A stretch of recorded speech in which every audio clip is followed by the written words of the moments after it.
विदेश मंत्री ने जो वक्तव्य किया उसमें भी एक बात स्पष्ट हुई कि पहले पाकिस्तान को बताया गया कि हम कौन से जगह में टारगेट कर रहे हैं, वहां से आपके लोगों को हटा दो।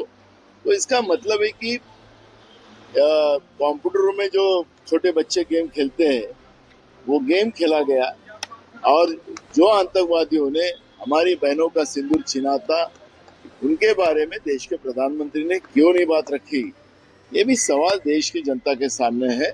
नमस्कार, मैं हूं विजयश्री और स्वागत है आपका सियासत नगरी में। महाराष्ट्र की सियासत में इस वक्त नया भूचाल आ गया है। महाराष्ट्र कांग्रेस के पूर्व अध्यक्ष नाना पटोले ने ऑपरेशन सिंदूर को लेकर एक ऐसा बयान दे दिया है जिसे भाजपा ने देश के वीर जवानों का अपमान करार दिया है।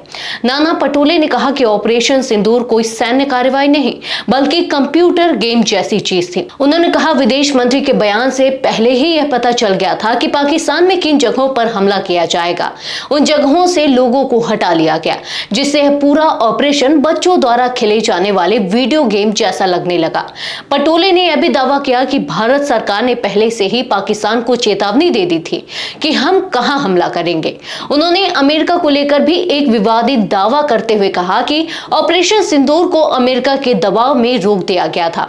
उनके अनुसार डोनाल्ड ट्रंप ने भारत और पाकिस्तान दोनों को धमकाया और व्यापार रोकने की चेतावनी दी, जिसके बाद ऑपरेशन सिंदूर पर विराम लगाना पड़ा। पटोले के इन बयानों पर भाजपा भड़क गई है। महाराष्ट्र भाजपा प्रमुख और राजस्व मंत्री चंद्रशेखर बावनकुले ने तीखा पलटवार करते हुए कहा, नाना पटोले ने हमारे बहादुर सैनिकों और पूरे देश का अपमान किया है। ऑपरेशन सिंदूर कोई गेम नहीं बल्कि उग्रवाद के खिलाफ भारत की साहसी कार्रवाई थी।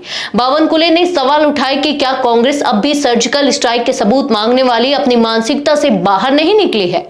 उन्होंने कहा, क्या कांग्रेस समझती है कि देश की सुरक्षा, शहीदों का बलिदान और सीमा पर की जाने वाली कार्रवाई सिर्फ एक ड्रामा है। उन्होंने आरोप लगाया कि कांग्रेस नेताओं की जुबान अब भी पाकिस्तान के सुर में बोल रही है।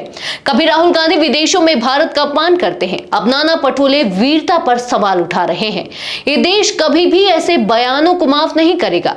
बावनकुले ने नाना पटोले को सीधे शब्दों में कहा, आपका दिल और दिमाग अब राष्ट्रवाद से नहीं देश विरोधी सोच से संचालित हो रहा है। राजनीतिक विश्लेषकों का मानना है कि लोकसभा चुनाव के बाद भाजपा अब ऐसे बयानों को राष्ट्रीय सुरक्षा के मुद्दे से जोड़कर कांग्रेस को घेरने की रणनीति अपना रही है। सवाल अब सिर्फ बयानबाजी का नहीं है, यह बहस अब देशभक्ति बनाम सियासत के इर्द गिर्द घूमने लगी है। आज के लिए बस इतना ही। अगर आपके इलाके में कोई राजनीतिक लापरवाही, भ्रष्टाचार या जनहित से जुड़ी समस्या है तो अब चुप मत रहिए, अपनी शिकायत हमें भेजिए। सियासत नगरी आपकी आवाज को मंच देगा और जवाबदेही तय करेगा, क्योंकि अब हर सवाल होगा सीधा सत्ता से।